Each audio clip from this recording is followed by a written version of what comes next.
Thank you. Thank you very much.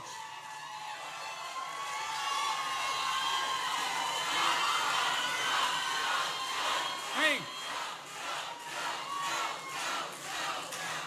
where I come from, if you keep someone standing on a hard linoleum floor for more than 15 minutes, you lose them all. I am the late Joe Biden. I work for Hillary Clinton and Ted Strickland and the UAW. And y'all think I'm kidding. UAW, as they say in my old neighborhood, you all brung me to the dance. I'd never know, it's God's truth. I was a 29-year-old kid running for the United States Senate. I'm the first United States Senator I ever knew. And I was getting trounced. But a guy named Leonard Woodcock used to run this organization 100 years ago and took a chance on me. Endorsed me right after Labor Day. George McGovern, God love him, only got, I think, 29% of the vote in my state. Richard Nixon overwhelmingly won, and I won by a landslide of 3,100 votes because of the UAW. And I mean this as well. On behalf of Barack and me, I was in Lordstown and here. I came to say thank you. I know I would not be standing here as Vice President of the United States without organized labor and the UAW in particular. I know that wouldn't have happened. You have been with us the whole way. And I tell you, I asked you last time I was here, I asked you to trust me. And you did. And I hope I return that trust. I hope. And folks, look,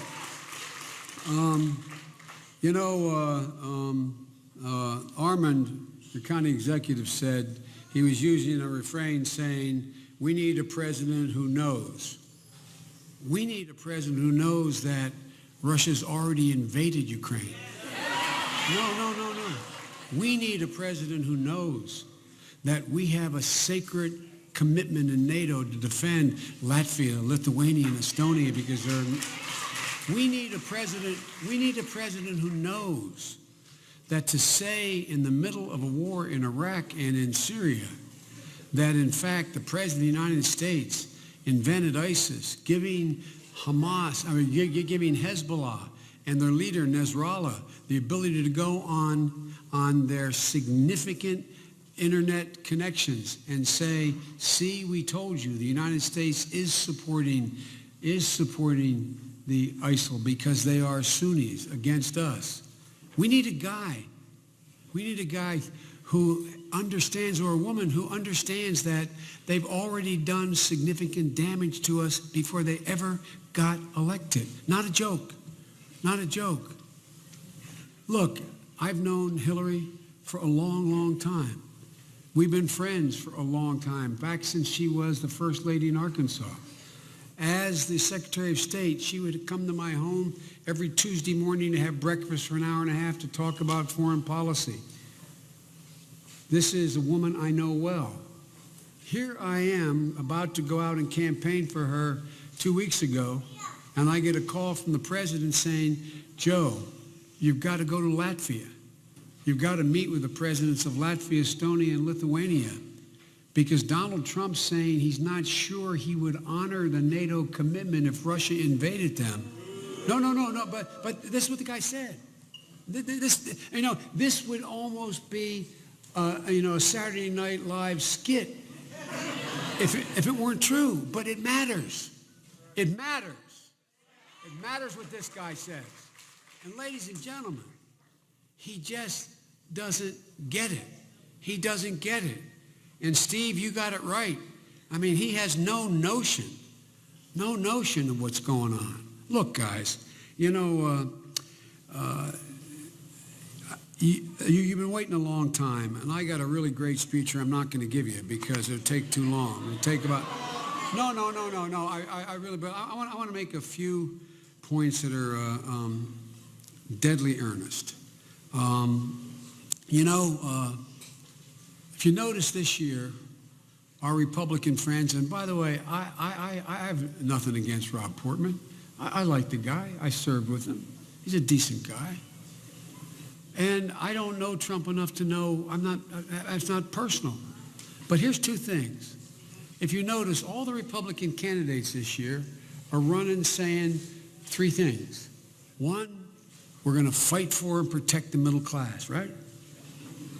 We're going to create jobs. That's what we're about, we Republicans. And they say, and besides that, we're going to cut your taxes. My dad used to have an expression. When someone come up to my dad and say, Joe, his name was Joe, I say, Joe, let me tell you what I value. He'd look at him for real and say, don't tell me what you value, Charlie. Show me your budget. I will tell you what you value. So let's take a look at these guys. Look at Rob Portman and Donald Trump. Now, true, Portman won't stand, I'm told, on the stage with Trump. But these guys are cut from the same cloth in one regard. In one regard. Rob Portman was the architect of George W. Bush's economic policy. He was the director, he's a good man, but director of OMB. Why the hell did we end up in this great recession that we had? How did we end up before Barack and I lowered our hands the day we were sworn in on January 20th, 2009, and that month had already lost over 700,000 jobs? How did that happen? Did it happen out of whole cloth? It happened because of a budget and a philosophy of the Republican Party. Donald Trump is laid out where he is, how he's going to help workers and increase productivity. No. Just listen so you can use this with your friends who look at you and say, well, I don't know about Hillary. Because you get that happen to you. We can't pretend, okay? Look at him and say, okay, this guy just laid out his budget. He's going to cut taxes, $9.5 trillion. Millionaires and multimillionaires are going to get hundreds of millions of dollars in tax breaks. But what every independent study shows, if he does that, he's going to have to unless you're going to increase the deficit by $9.5 trillion, which will ruin economic growth, he's going to have to cut. In order to cut to balance the budget, he's going to have to cut everything by 40%, including Social Security. I'm not making any of this up. This is not Joe Biden making a political speech. This is Professor Joe Biden, a professor of political science, sitting there looking at cold, hard facts as if I were teaching it in a class. Ladies and gentlemen, what did Rob Portman say about Social Security? He said, forget all the phrases, guys. This is deadly earnest, damn it. This is too important. Forget all the phrases. He said we should voucherize Medicare and privatize Social Security.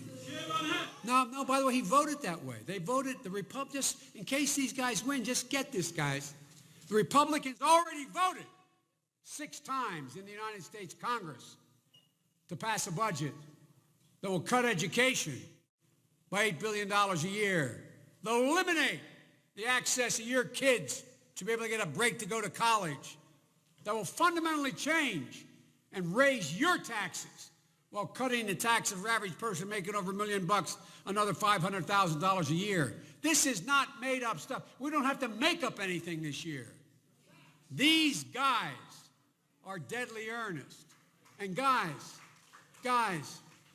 this ain't over, man. This is not over. There should be no reason this should be. Some of my friends, my American friends died. Why did you tell the YPG to go back across that border? Why did you slide it? No, it's all right. It's all right. It's all right. It's all right. It's all right. It's all right. Because the deal was to get them into Manbij and to work was they'd go back across the Euphrates so we could have special forces moved in. That's why. Well, by the way, my friends died. I have a friend. Bradley Shirley died. I have a friend. We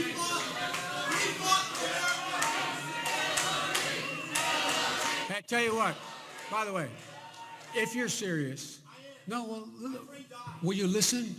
So did my son, okay? So look, let me ask you a question. Come back after her and talk to me about this, okay?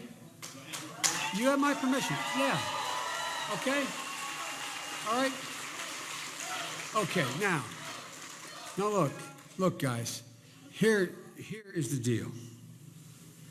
Everything that, my biggest problem with Donald Trump now is Donald Trump, again, not a bad guy, but his value set is totally different. He has no idea what the middle class is facing. This is a guy who says, and he means it, like a lot of other really rich guys think, he said, American worker is making too much money. No, but he means it. This is part of the mantra, right? This is a guy who says that there was, along with Portman, that it was a bad deal to bail out, quote unquote, the UAW and auto workers. But remember why they didn't want to do this? Because they didn't believe American workers are in fact hard workers. They used to say, remember what the arguments were? The arguments were, the reason why we are losing on the automobile front is the American worker is greedy. We can't compete with the Japanese. We're not as productive. All this malarkey that they fed out there, okay? So we came along, and you guys, the UAW, you made enormous sacrifices to save the industry. Enormous. And what happened? What happened? What happened was they said we'd never make more than 6 million cars a year again. We made 17 million last year.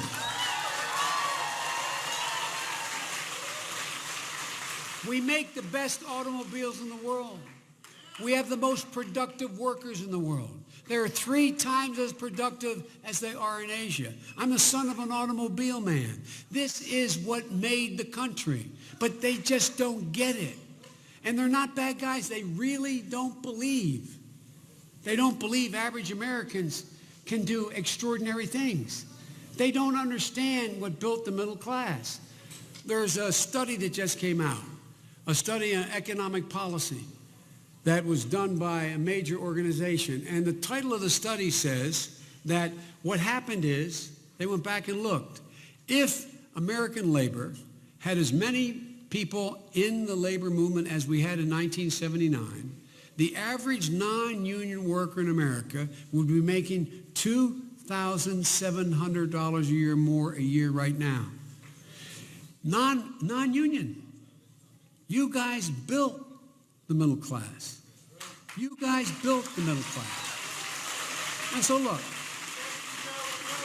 so I ask you, no, it's you guys did it. I didn't do it. I supported you, but I didn't do it. You guys did it. And ask yourself a question and look at your friends and say, name one thing you believe Donald Trump is going to do to increase the standard of living for average people. When you cut Social Security, you lower the standard of living for average people. When you cut Medicare, you lower the standard of living for average people. When you do not support child care, helping people get to work and be able to afford child care, you lower the standard of living. When you don't support the police and fund the police, your standard of living in your neighborhood drops. When you don't, and everything these guys stand for will lower the standard of living for hardworking Americans. Look, guys, I'll end with this. The idea here is that Republicans always talk about how they are for increasing productivity, right? Economic growth. Economic growth. County executive talked about how much Hillary's program would cost to deal with caring for our parents. Just like it will cost money in order to make sure there's free community college for 9 million people. It will cost $6 million a year. But let's take a look at the facts. Ladies and gentlemen, until the wealthy start paying their fair share, we got a problem. I'll give you one example. It costs $6 million a year to make sure that everybody can go to community college who qualifies to a qualified community college, that the credits are transferable to a four-year college. It will cost the government $6 billion a year. You say, oh my God, that's a lot of money. If we just eliminate one tax break called stepped up basis, none of you would know about it unless you qualify. Stepped up basis means if you go out and buy stock tomorrow, and you spend $1 million and you hold it a year and it's worth $2 million at the end of the year, and you sell it, you got to pay a capital gains tax on the million gain.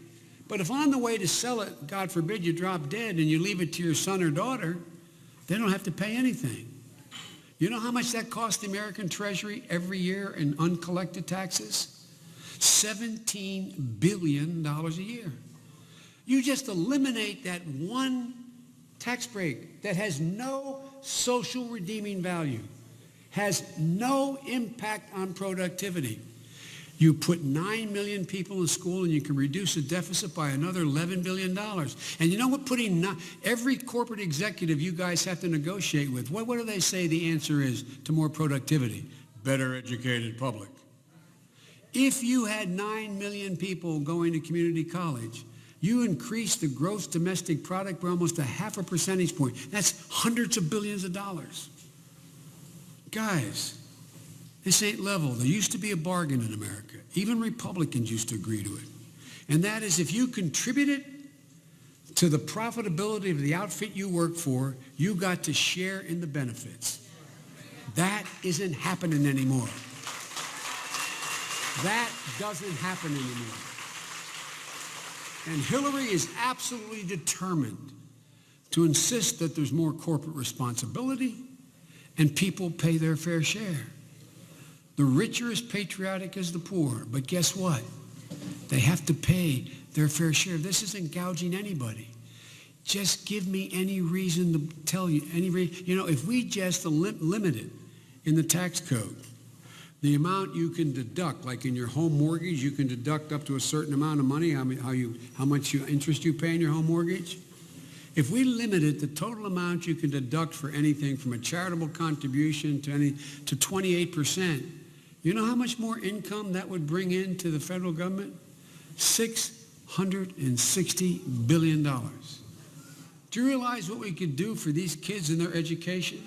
Do you realize what we could do for roads and bridges and infrastructure? Just making it fair. Just making it fair.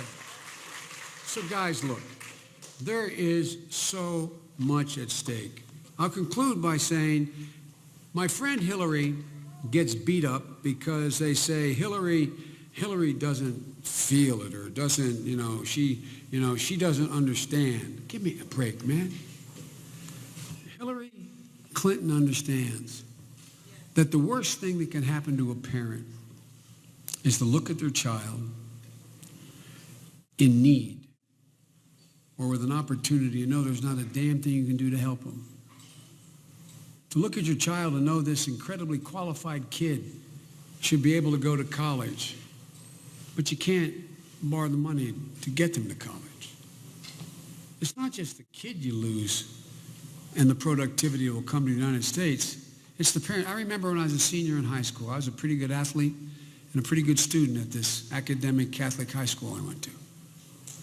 And the great thing about having a dad in the car business was he didn't own it, but he managed a dealership. You got to take your girlfriend in a new car to a prom. Not a joke.